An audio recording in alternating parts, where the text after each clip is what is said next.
कारखान्यासंदर्भात पत्र लिहिलं आहे, नेमकं तुमचं म्हणणं काय आहे? पत्रात मांडलं तरी सांगा. पत्रात स्पष्ट म्हटलं आणि त्यांना पत्र मी शुद्ध मराठीत दिलं. या वेळेला नाशिक जिल्ह्यातला निफाड सहकारी कारखाना हा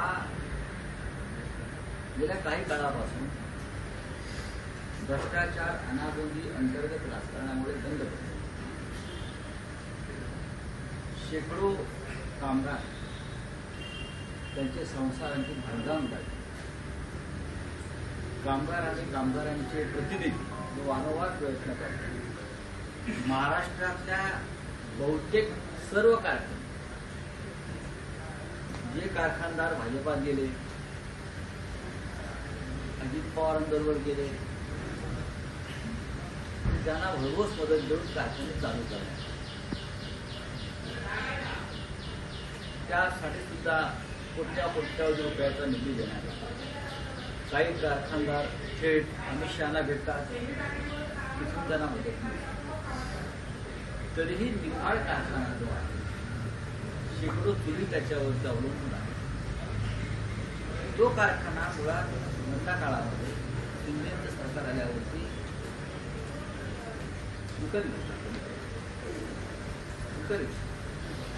आणि विकत जो थांबले नाही, त्यातलं भंगार 25 कोटीला विकले.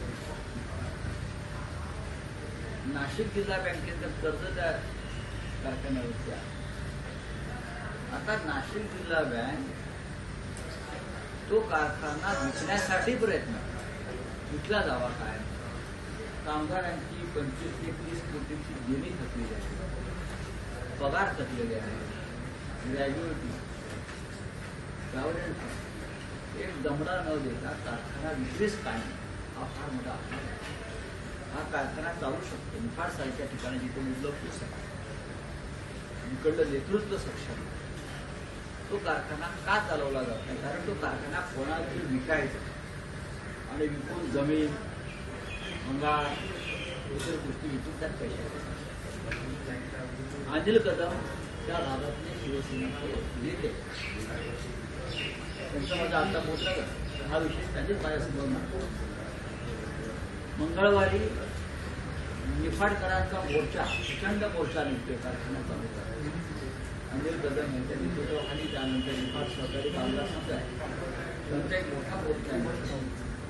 मी स्वतः या विषयावरती अमित शहाच्या संपर्कात आहे आणि माझी विनंती आहे, महाराष्ट्रातला नाशिक जिल्ह्यातला कारखाना जर अमित शहाने चालू करून दिला तर सहकार मंत्री म्हणून ते बरोबर काम करत आहे अशी माझी.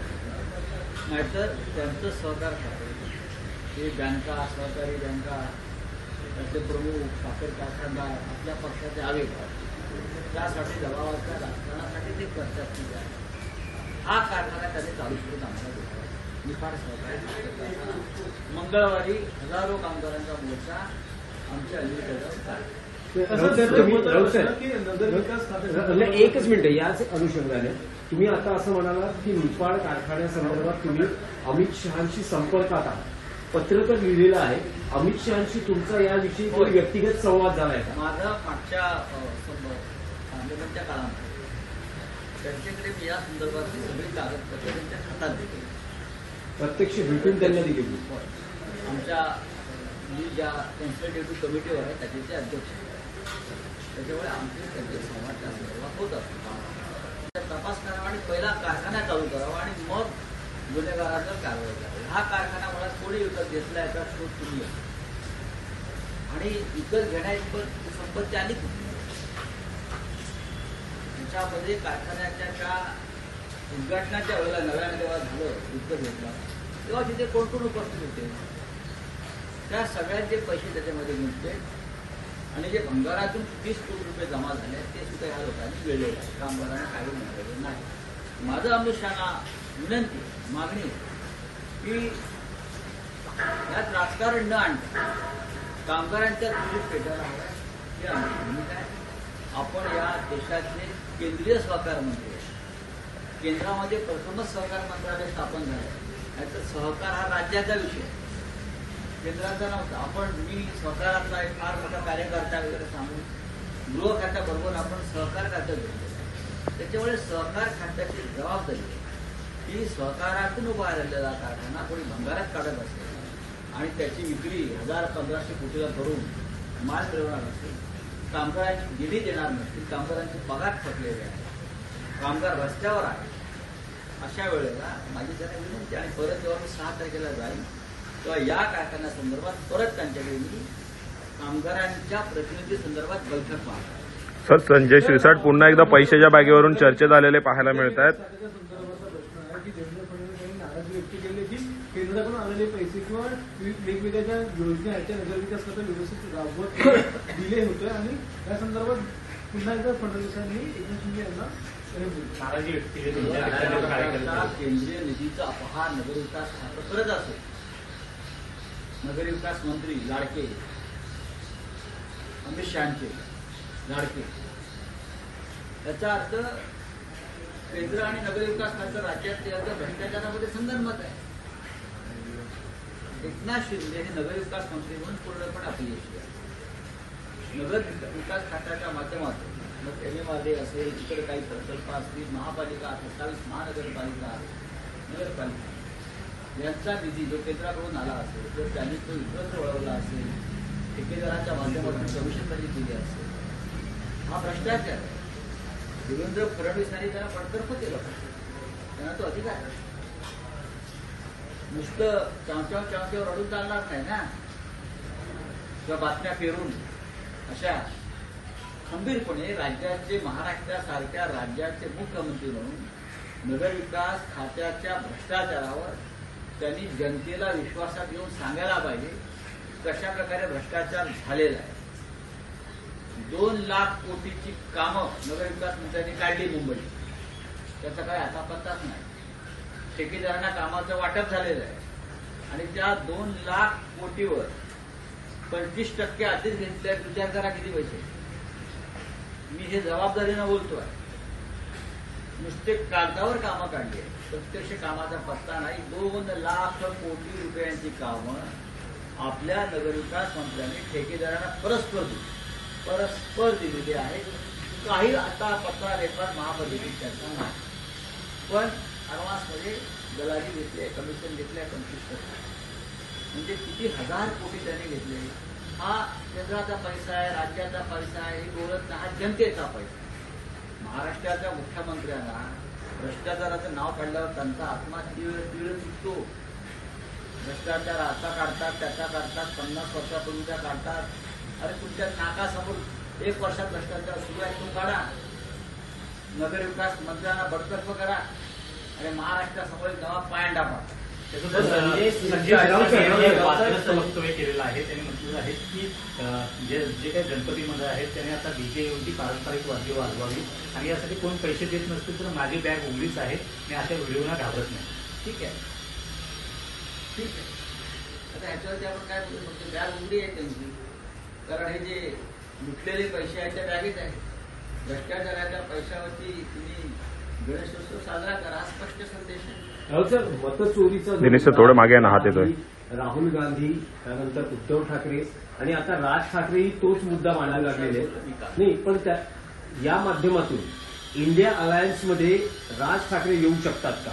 कारण मुद्दा एकच आहे आणि आपण बघितलं 2019च्या निवडणुकीमध्ये राज ठाकरे हे त्यावेळेसचा जो विरोधी पक्ष होता, राहुल गांधी असतील, शरद पवार असतील, यांच्या सोबत होते. त्यामुळे कदाचित या सगळ्या मुद्दा हा एक मुद्दा बनू शकतो का?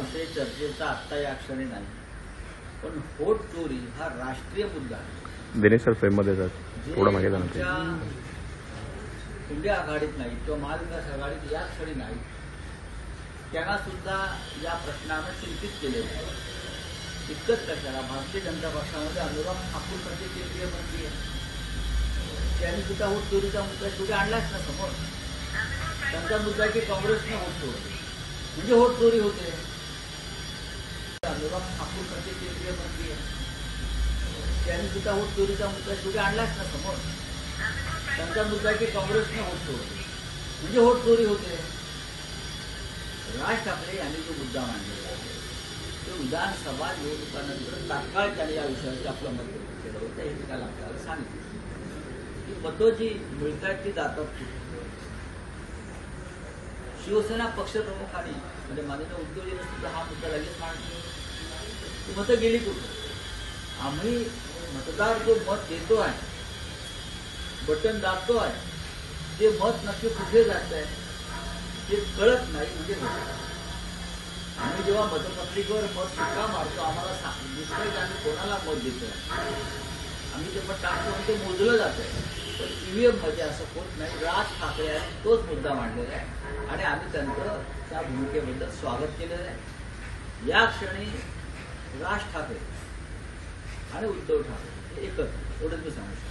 नाही, पण राऊत साहेब याच मुद्द्यावर देवेंद्र फडणवीस असं म्हणतात की पराभव लपवण्यासाठी ही जी कारणं दिली जात आहेत मतचोरीची, त्यावर त्यांनी शेरोशायरीच्या माध्यमातून टोळा लगावलाय ठाकरे बंधूंवर. ते असं म्हणतायत की दिल को बहलाने के लिए गाली ये खयाल अच्छा है. देवेंद्र फडणवीस हे राज्याचे मुख्यमंत्री, पण देवेंद्र फडणवीस म्हणजे यशवंतराव चव्हाण नाही, वसंतराव नाईक नाही किंवा वसंतदादा पाटील. बरं का, आले बसले नशिबानं. त्याच्या पलीकडे त्यांच्या मताला या विषयावरती त्यांनी गांभीर्याने घेतलं पाहिजे. विरोधकांचा हा आरोप आणि चौकशी केली पाहिजे. पण ते शेरोशायरी, चिल्लरबाजी, चुटक्या घेणं याच्यातच राज्याचे मुख्यमंत्री अडकले. एकनाथ शिंदेच्या भ्रष्टाचारावर बोलतात पण कारवाईची हिंमत नाही, असा दुर्बळ मुख्यमंत्री महाराष्ट्राला लाभलाय. त्याच्यामुळे तो अशा प्रकारची चिल्लरबाजी करणार. पुण्यात एक एकच विषय आहे. गणेशोत्सव सुरू होतो आहे. राज ठाकरेंनी उद्धव ठाकरेंनाही आमंत्रण दिलेलं आहे, फडणवीसांनाही आमंत्रण दिलेलं आहे, अनेक नेत्यांना दिलेलं आहे. उद्धव ठाकरे जाणारही आहेत राज ठाकरेंच्या. आमच्याशी बोलले ते मनसे, शिवसेना, उद्धव बाळासाहेब ठाकरे युतीचा श्री गणेशा या घरगुती गणपतीच्या दर्शनातून होईल. दोन भाऊ एकत्र आले ही मोठी गोष्ट नाही का? राजकारण होतच असतं, राजकारण होतच राहील. मुंबई महानगरपालिकेवर मराठी माणसाचा विजयाचा झेंडा फडकवण्यासाठी दोन भाऊ एकत्र आले असतील. त्यात आम्ही पक्ष बघत नाही, तर दोन भावांची ताकद, शक्ती आणि भावना पाहतो.